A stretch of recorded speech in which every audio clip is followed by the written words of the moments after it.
and squat and up. Good. Now grab those light weights that you set aside.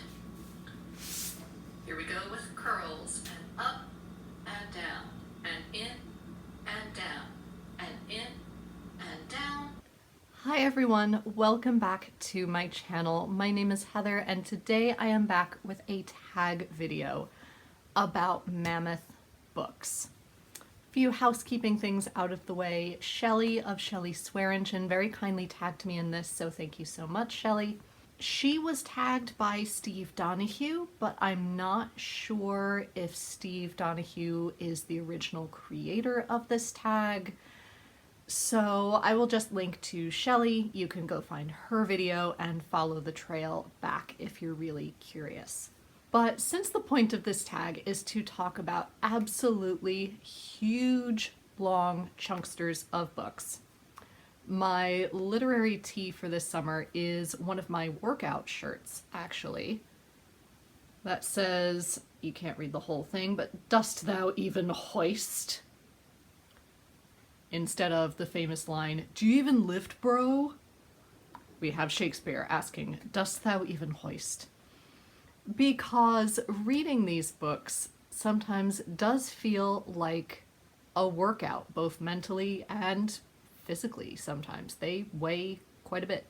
I haven't paid very close attention to the 800-page mark, mainly because the page numbers are going to vary with each edition.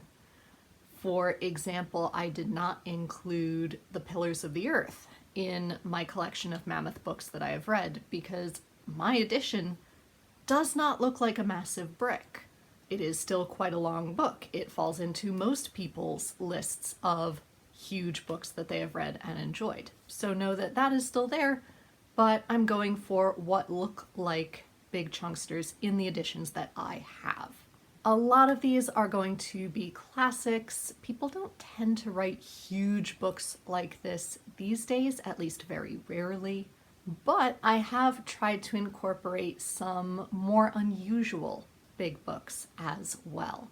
So the first massive book that I would definitely say is worth your time is Jonathan Strange and Mr. Norrell by Susanna Clarke.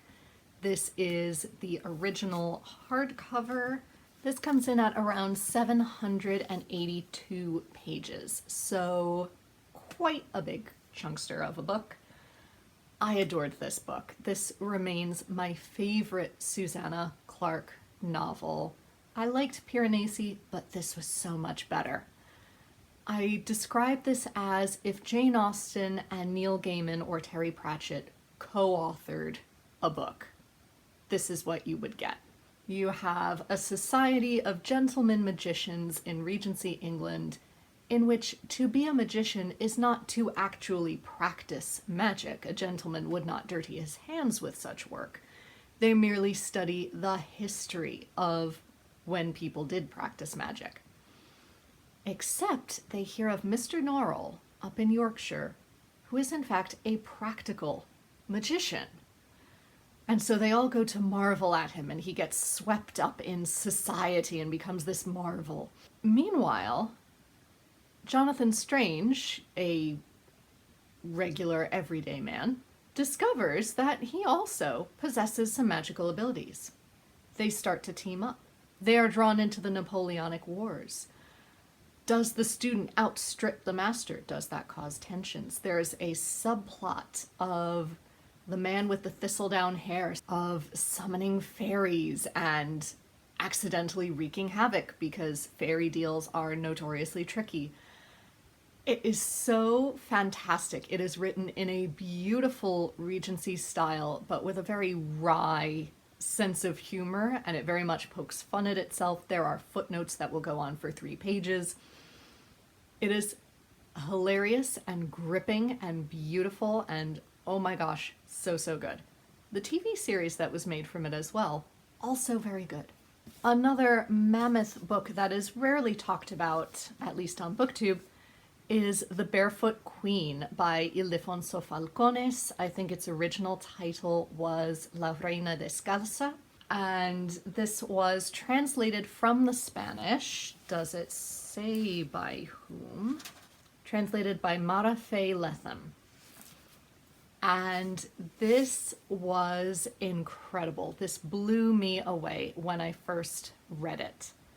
This is an epic family saga that spans from Cuba to Sevilla in Spain in the 1700s?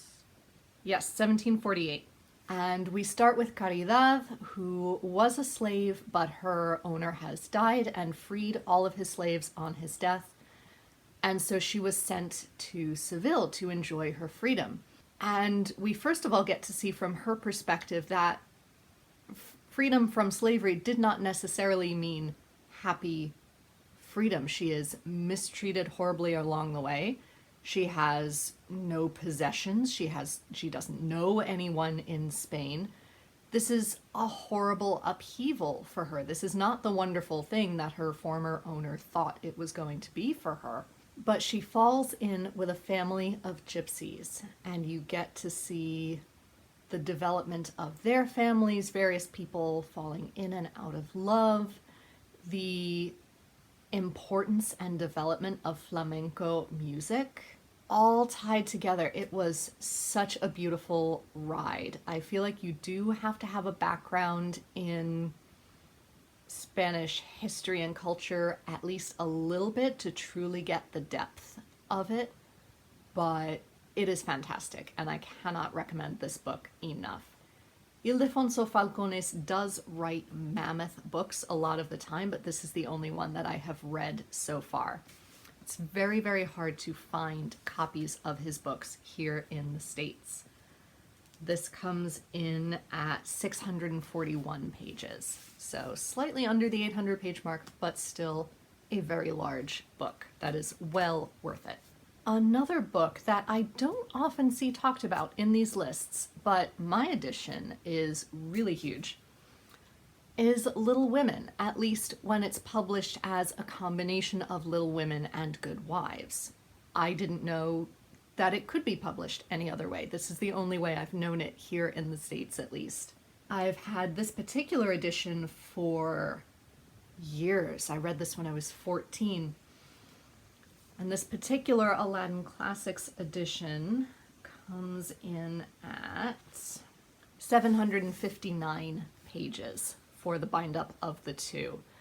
I'm sure I don't need to tell you what Little Women is about. It's been adapted into so many films and TV series. It's become quite well known in the past couple years.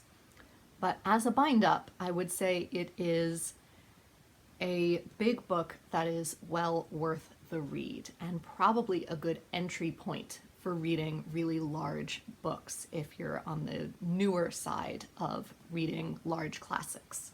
Now we are going to truly get into staples of massive classics. The Count of Monte Cristo by Alexandre Dumas. This is notoriously huge no matter what edition it's in. This Penguin edition ends up at, minus the notes and whatnot, 1,243 pages. So all editions are going to truly qualify as a huge book. I've heard varying opinions of this. Some people read it and absolutely love it, and it's the most gripping revenge story. Other people read it and find that it's not necessarily worth it. I really enjoyed it. I wouldn't say that it's one of my favorite books of all time, but it was very interesting and very gripping when I read it.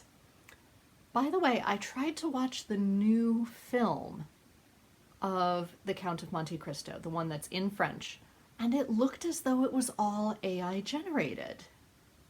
I don't know if that was just the streaming platform that I was watching it on, or if it genuinely looked like that. Anyone else who has seen that one, let me know down below. Did you experience a similar issue?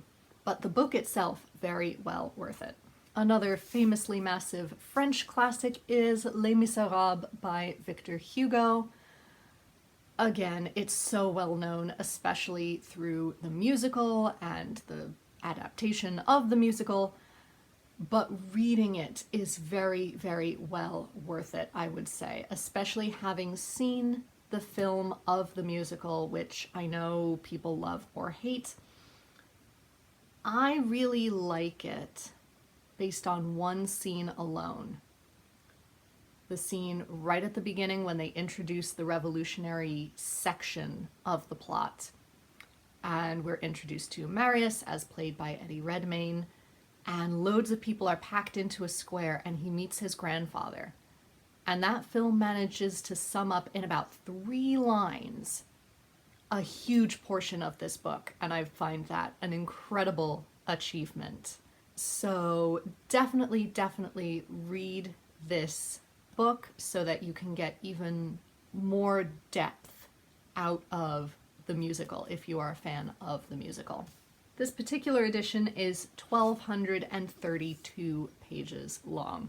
It wouldn't be a Big Books video without mentioning Tolstoy. I have read 2 Tolstoys, the first being Anna Karenina, another book that is well worth reading. I will admit, to read this one, I felt like I needed a deeper understanding of Russian politics and Russian history at the time. Because there are long sections discussing what to do with the serfs and a variety of other things that I recognize as things that would have been on people's minds at the time, but I don't really know much more than that to appreciate the angles at which all of the participants are coming at this question.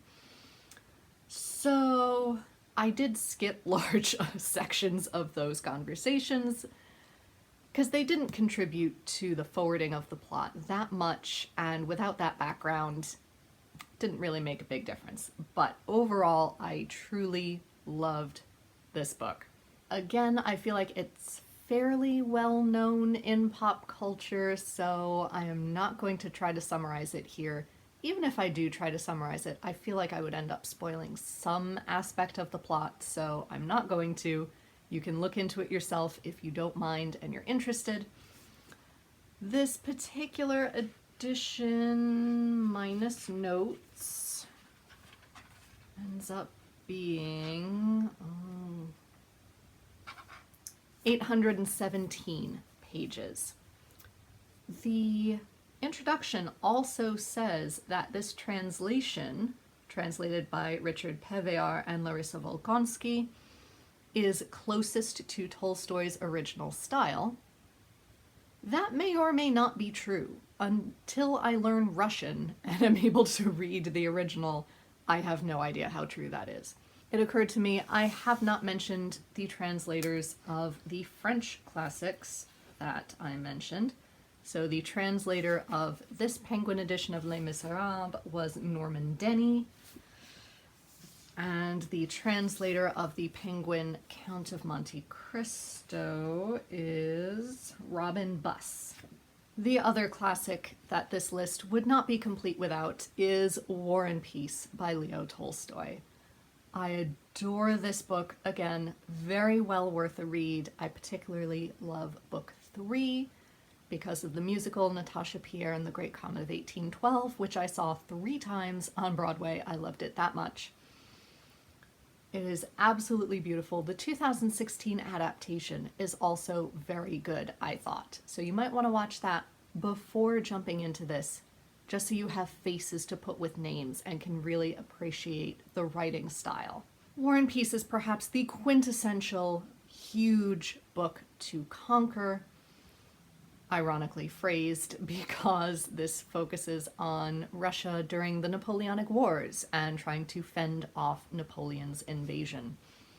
What's going on the front lines, as well as what's going on at home. This particular Penguin cloth-bound edition ends up being, minus notes, 1,358 pages, and this was translated from the Russian by Anthony Briggs. into less mentioned huge classics once again. I also recommend Bleak House by Charles Dickens. Bleak House and Little Dorrit, I think, are probably my favorite Dickens novels of all time. They have wonderful TV adaptations to go with them, again, to help you sort out characters and plot and really appreciate the writing style. Funny story about me reading Bleak House. I had watched the adaptation beforehand, but I was studying abroad in Spain, and after about a month, I had run out of reading material. I had run out of books in English to read, and I was panicking because I could not find a lot of bookstores that stocked a lot of books in English. The library didn't have a great selection of books in English, and I thought, oh, what am I going to do?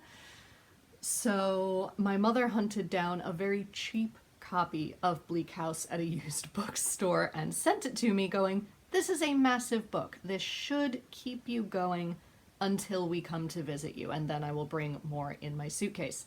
This particular edition of Bleak House, minus endnotes, is 817 pages.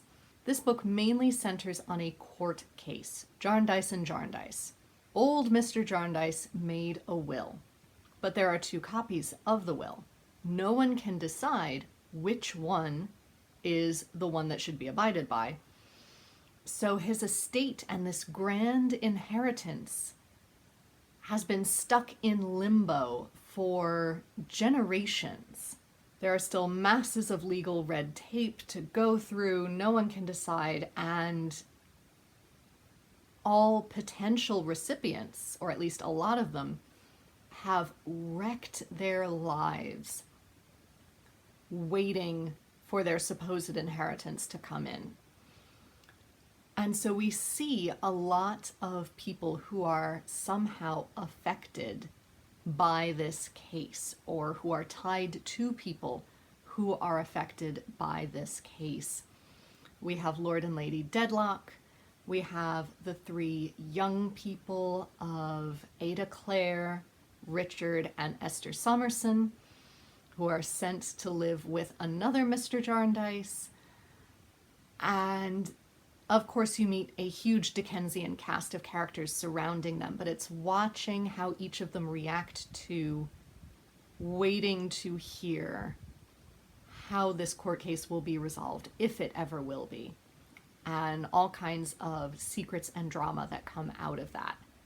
It's so well done. I highly recommend it. For nonfiction lovers, I highly recommend Romantic Outlaws by Charlotte Gordon.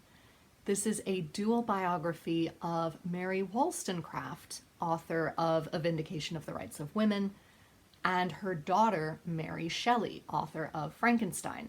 And this book was fascinating because it helps you realize there were so many parallels between Mary Wollstonecraft's life and Mary Shelley's life, despite the fact that they never really knew one another. Mary Wollstonecraft died very shortly after giving birth to Mary Shelley, and I loved reading this. It was absolutely fascinating. And this edition ends up being past the index, past the bibliography, past the notes. Half of nonfiction books end up being notes and indices.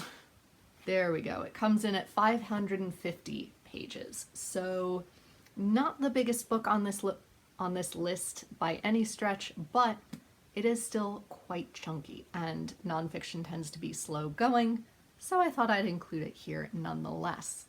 Another massive book I conquered, I think the same year that I read Romantic Outlaws, was Tom Jones by Henry Fielding. What to say about this book? It is absolutely bonkers.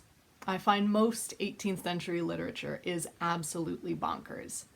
And the best way that I can describe this book, and indeed the film that goes along with it with Albert Finney from the 60s, is that a lot of the scenes need the Benny Hill music playing in the background. It is just that wacky and bizarre. but that was very much the 18th century sense of humor. So this novel follows Tom Jones, who is, as you can tell from the title, a foundling. He's been taken in by Squire Allworthy and fallen in love with a neighboring young lady, Sophia Western. But since no one knows who his parents are, Sophia's parents won't allow Tom anywhere near her.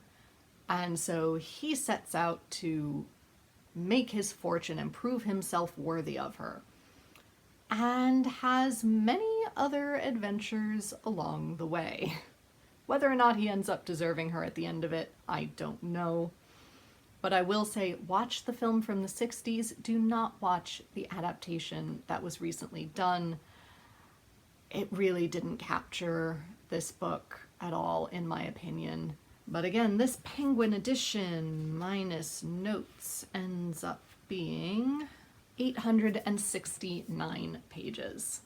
Not quite as big as Clarissa, but still pretty close.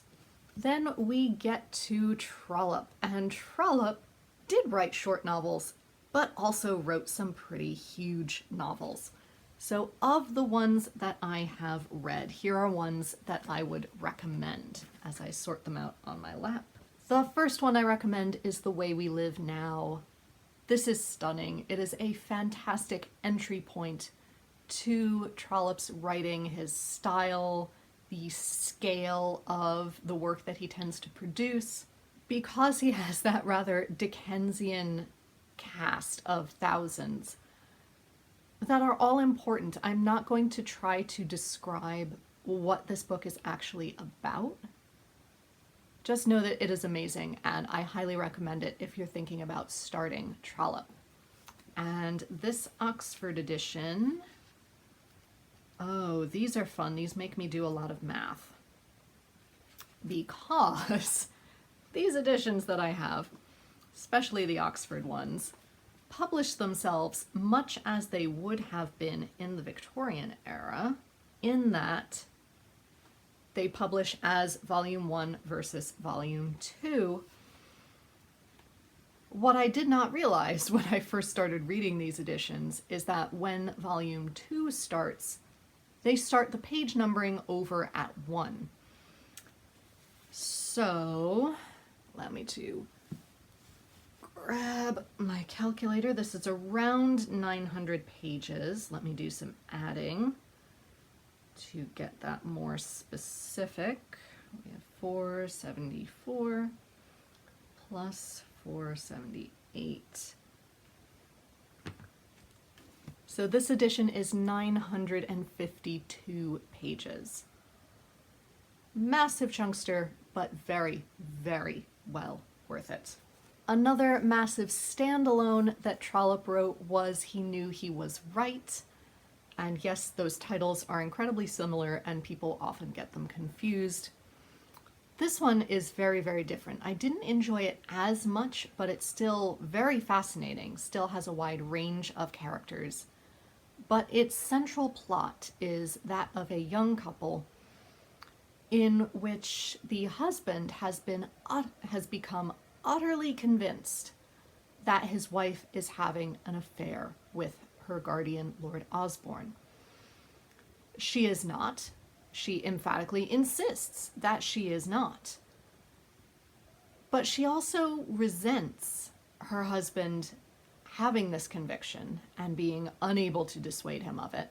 So she decides she's going to continue to see Lord Osborne anyway, just to spite him, which obviously does not help, and things just boil over from there. And again, in Trollope fashion, we see a lot of other characters who are interconnected with these characters who have their own lives and their own plots going on. Again, not as good as The Way We Live Now, but still very, very intriguing. And this Penguin edition ends up being 823 pages. Then in terms of his series, he has written books of varying lengths. The Warden is practically a novella. The last book in the Barsetshire series, however, is massive. And probably my favorite. The Last Chronicle of Barset was incredible to read, mainly because it reads like fan fiction of Anthony Trollope's own work, except he wrote it himself. And he gets to play in his own sandbox and introduce all of these characters from all of the first 4 books and find out what would happen if they all met one another. And that is just fantastic fun. This hardcover Oxford edition, however, comes in at 891 pages. Worth every page, though. But you do have to read the rest of the series before you can get to this one. The first in the Palliser series, which comes afterwards, is also well worth a read and quite a big book. Again, it's an ongoing series. I'm not going to tell you too much about this. I will say the Barsetshire series is more church-centered, church politics, whereas this one is more politically centered, as in parliamentary politics. But it covers so much more than that. This one in particularly covers women's rights, women's emotions, in a very interesting and proto-feminist way, I would say. But here again, they've done the 2-volume numbering trick. So, hold please while I do some math. 418 plus 423. So this one comes in at 841 pages. And lastly, a book that in itself is not a brick of a novel, but it does end up looking like it, is The Heart of Midlothian by Sir Walter Scott. I mean, look at that spine. That is absolutely massive. However, as I discovered, my professor who assigned this to me in university was not insane, because only that much of it is novel. Only 532 pages of it is novel, and there's probably an introduction at the beginning that we can discount as well. After that, we end up with all kinds of notes. First of all, we get Scott's introduction that he wrote in 1830 and his notes that he felt was important, and his notes that he felt were important when it was published. Then we have the current editor's notes, which take up the rest of this, as well as textual notes about how they came to this particular edition, and also a glossary, because there are tons of Gaelic and Scots terms that people might not understand anymore. So, that being said, there is a reason for this looking like an actual brick, but the novel itself, not as long as it looks. This is, again, quite a complicated novel, and it centers around what is now known as the Heart of Midlothian, and you can still find it when you go to Edinburgh. There is a heart made out of stones in the middle of the street that marks where a prison used to stand, and people will often spit on this heart. And so we examine, this is historical fiction, Scott said it in the 1730s, and we follow Jenny, who is a young dairymaid whose sister Effie has been arrested, potentially for infanticide. We look at how Jenny is dealing with this, we look at how their father is dealing with this, and it examines the justice system from a number of different angles. I mean, Jenny ends up going to London and potentially meeting royalty at one point. We examine everyone. We examine Gaelic speakers from the islands, we examine Scottish ambassadors in the English court, which would have been relatively new at the time. Scotland and England had only been united for about 20 or so years in 1730. We look at Jenny's father, who was very much a Knox, Scots Presbyterian Puritan type. We see all levels of society and examine the justice system through all of them, and it was a fascinating read when I read it at the time. Although, that being said, my classmate wrote a fantastic paper on the justice system and prison culture and how that's reflected here. I wrote my final paper on it about Scots dialect. I wrote it from a linguistic perspective, mainly because I was in charge of reading any parts that needed to be read in a Scottish accent. Because I could, and my professor could not, so I would be class reader. And I found that really fascinating, so off I went. So, all that to say, those are some massive books that you could add to your list if you're looking for a mental or a physical workout, but that are well worth your time. Thank you so much, Shelley, for tagging me. If you are watching this video and feel inspired to join in, absolutely do so. Let me know if you have done it down below so I can go and watch your videos. Let me know if you are inspired to pick up any of these if you have not previously been.